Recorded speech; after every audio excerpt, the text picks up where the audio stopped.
Okay, guys, so we're ready to move on here. I think the next view, the most logical view, would be the right side view, depending on your perspective. You may call it the front view. We already have a lot of the lines that we need. We have most of the horizontal lines in place. So let's get some vertical lines here.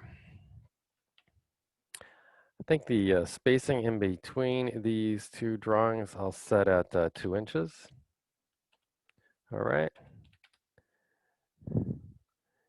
And the total distance across is 3, so there you go. I have 3 inches between these two lines. So that is my first offset, 3 inches for the total width of the front face of this thing. Let's do a quick outline just to show you where it's at. So that is basically the front face. Okay, we have some curves and holes to put in here. Let's mark those. So we are given no, we are not given any specific offsets on the drawing. So the location of these holes is calculated just from the edges. So let's take the hole on the left here, on the lower left corner. We know that its center is on center with the big arc that makes up the bottom of this. And that arc's radius is 3/4 of an inch. So we have it marked, we have it center marked this way. We need to offset that distance vertically. That's the vertical line, that is. So there you go, there's 3/4 of an inch. And interestingly, it's done the exact same way on the other side. So we can offset that line 3/4 of an inch. So that is, these lines right here where they intersect the center lines are now marking the centers of the holes and the arcs that are tangent to this edge. Okay, so those are technically center lines, those two that we just created. The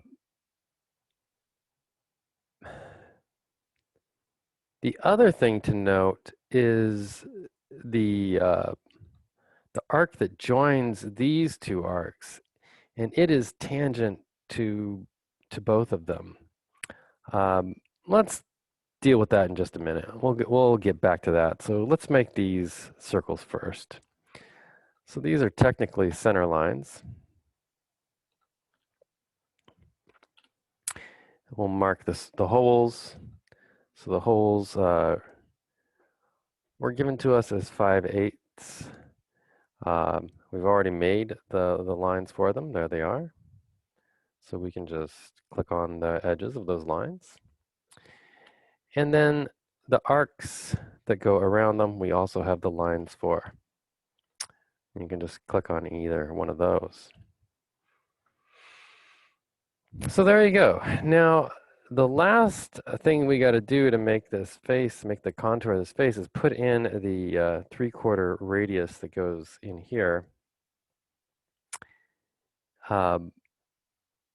You can probably see just by looking at this where its center mark is.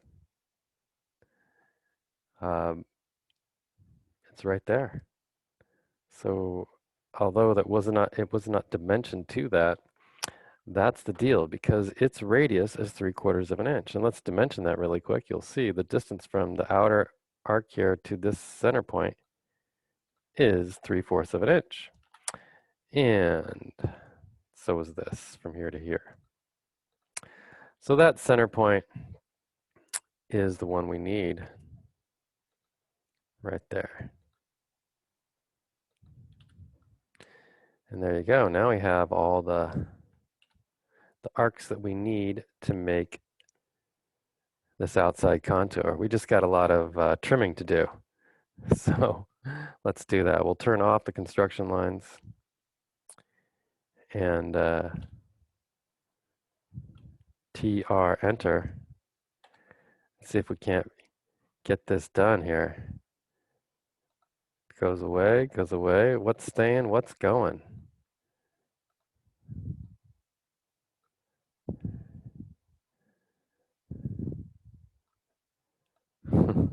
It's kind of like a puzzle.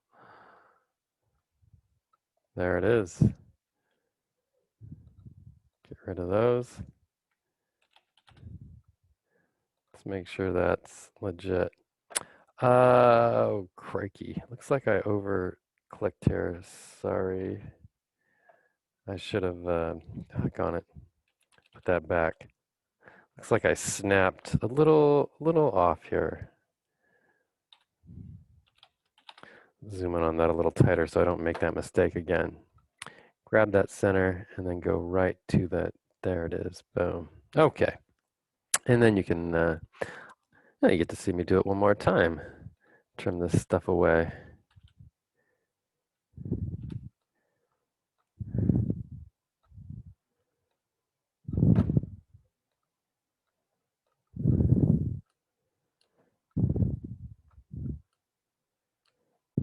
Kind of fun.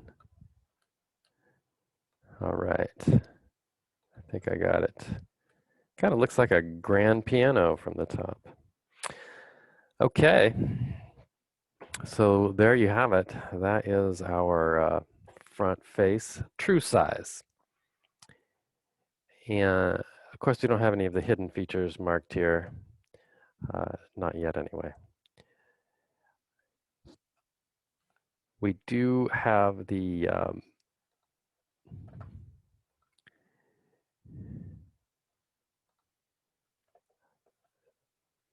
foreshortened face to do. So we'll get on that momentarily. I think you know what I did on the solution that I posted. I did not show the hidden edges of any of the foreshortened views, not any of them. So this lower part of the F and the back edge of this guy, I did not show in here as hidden lines, and there's really no reason. I just drew the back side of it. It's just too confusing. So I'm focusing. I've decided that in this drawing, the only object view, the only view that I was going to have the hidden lines was the this side view here. So we're not going to bother with that. Anyway, let's continue on with the upper half of this drawing. That is this face, the foreshortened face. That's going to be the tricky one. Let's get on it. We need to project the construction lines across here. So let's get in a little, zoom in a little tighter. I'm going to copy this one and use it. So I'm going to go to the edges of the holes and the top face. There we go. So everything of importance. Edges of the holes, the center of the hole, and again, this guy up here.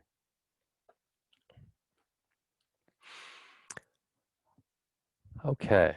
So in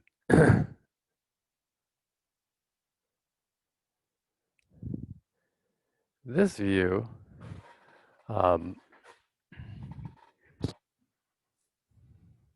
you know what, there is one last thing I think I need to do on this face that I may have left out.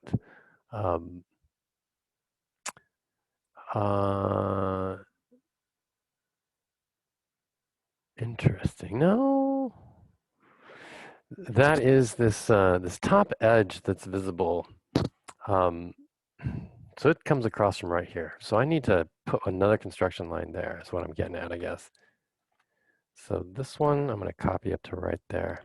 Okay, so that's an important one too, where this back edge hits that face. Okay. And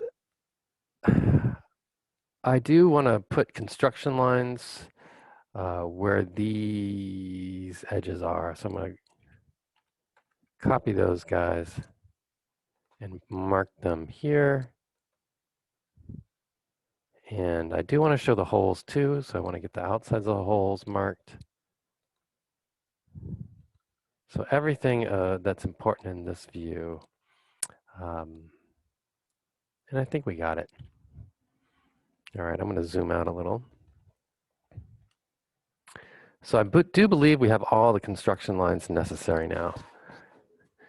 All right. So in my object layer, I'm going to make the ellipses that represent this hole here. And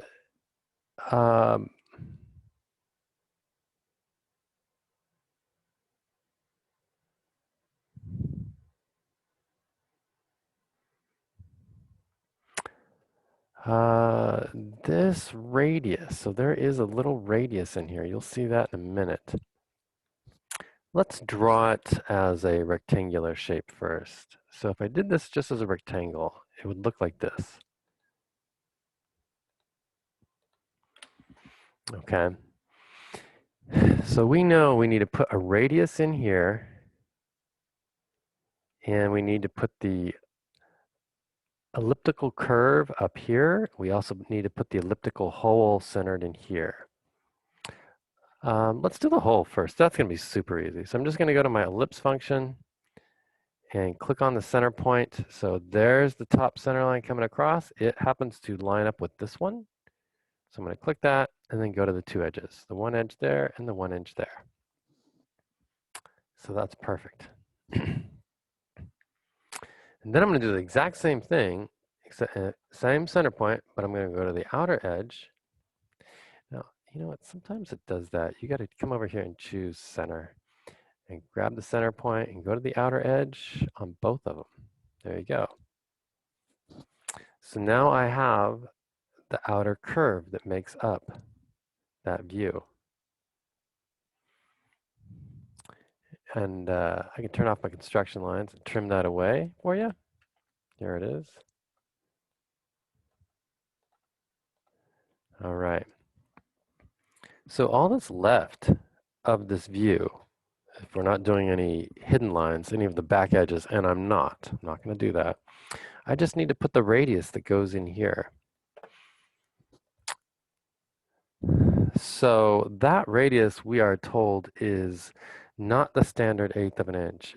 It is a little bit bigger. It's 3/16.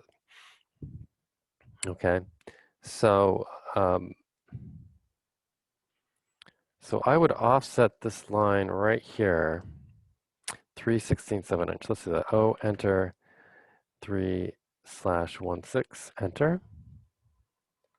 There it is. So that is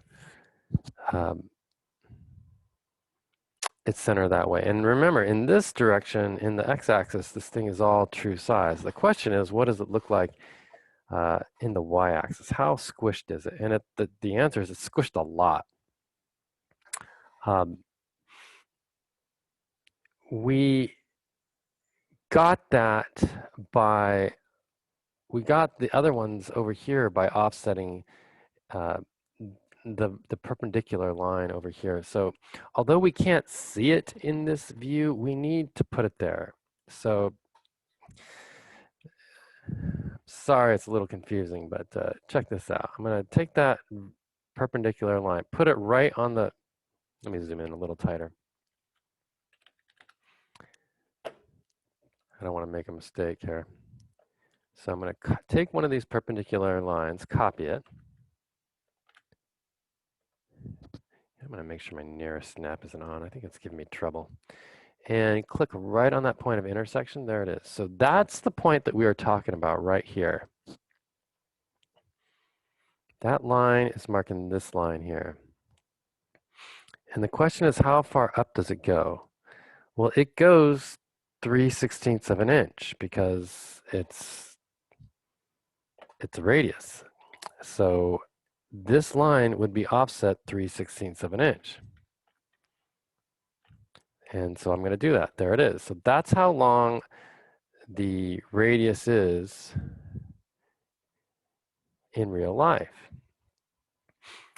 But in the foreshortened view,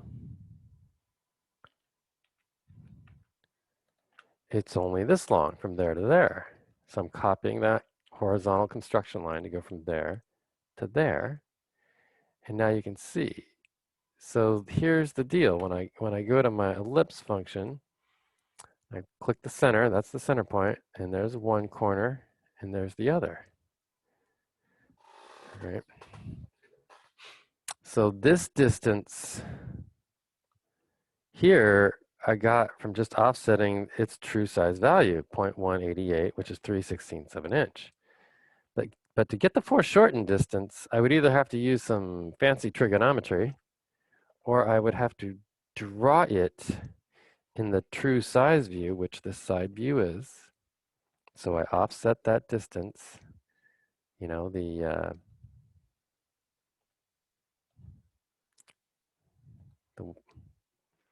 I must have, should be 0.188, sorry. Must have clicked a little off there. And then it projected it over into this view. So now I can trim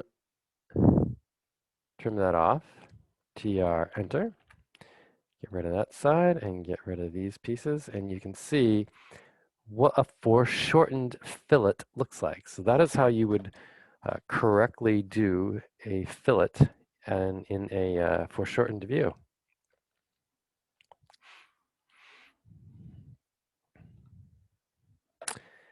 So there you have it, views 1 and 2. And all we have left is the auxiliary view shooting off the top here, and then the backside, which is going to look a lot like this view right here. A little more to it, but very similar.